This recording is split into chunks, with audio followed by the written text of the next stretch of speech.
కాబట్టి సంస్కృతికి సంబంధించి మాట్లాడుతున్నా.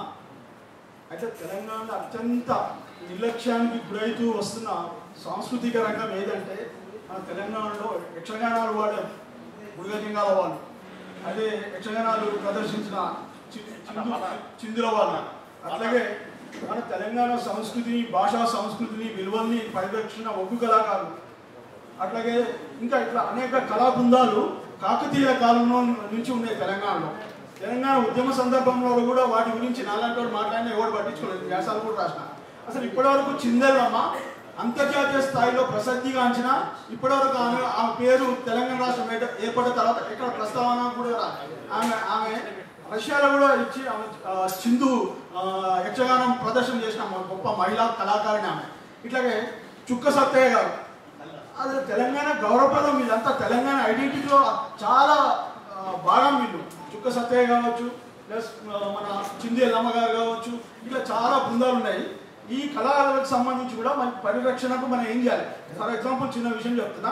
కర్ణాటకలో ఈ జానపద కళా ప్రదర్శన ఉన్న వాళ్ళు వీళ్ళందరికీ మళ్ళీ గవర్నమెంట్ అక్కడ ఒక స్కూల్ ఓపెన్ చేసి, ఒక సంస్థ ఓపెన్ చేసి ట్రైనింగ్ ఇచ్చి వాళ్ళని మెయిన్ స్ట్రీమ్లోకి తీసుకొచ్చి వాళ్ళు గొప్ప కళాకారులుగా రాణిస్తున్నారు.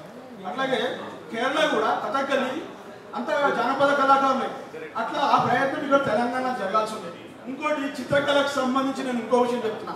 అసలు భారతదేశంలోనే ఆధునిక కళకు సంబంధించి తెలంగాణ పేరెన్నికే కలదు. పిటి రెడ్డి గారు కావచ్చు, కాపు రాజయ్య గారు కావచ్చు, గౌరీశంకర్ కావచ్చు, వైకుంఠం కావచ్చు, ఇంకా చాలా మంది తెలంగాణ గొప్ప చిత్రకారులు, మాస్టర్ పెయింటర్స్ ఉన్నారు.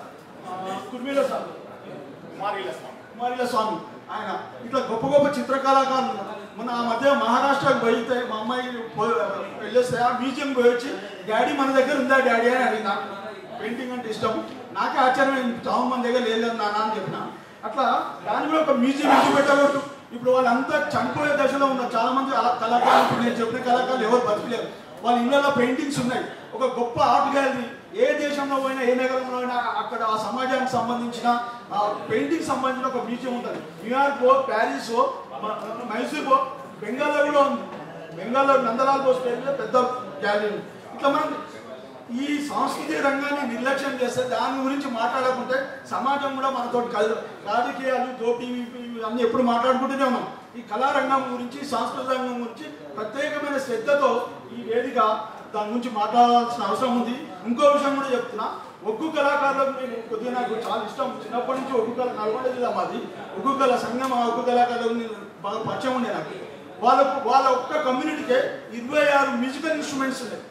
తెలంగాణలో భారతదేశంలోనే అరుదైన మ్యూజికల్ ఇన్స్ట్రుమెంట్స్ ఉన్నాయి. నేను ఢిల్లీ పోయినప్పుడు సంగీత నాటక అకాడమీ మ్యూజియం పోతే అక్కడ తెలంగాణ నుంచి ఒకటి చెంచువాల నుంచి, ఒకటి ఒగ్గువాల ఉంది మ్యూజికల్ ఇన్స్ట్రుమెంట్స్. నాకు ఎంతో సంతోషమైంది. నేను పోయి చెప్పాను, these are from our Telangana sir అంటే, వేర్ ఈస్ తెలంగాణ అడిగింది. అప్పుడు తెలంగాణ స్టేట్ ఏర్పడలేదు. It is erstwhile Hyderabad state. I think Hyderabad is the capital of that place అని చెప్పిన ఆయన సంతోషపడ్డాడు.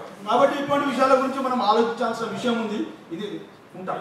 అయితే దీనికి ఆత్మగౌరవ వేదిక అని పెడితే చాలా బాగుంటుంది అనేది, ఈ తీర్మానాలు ఆత్మగౌరవ వేదిక పెడితే అనేది చాలా బాగుంటుంది అనేది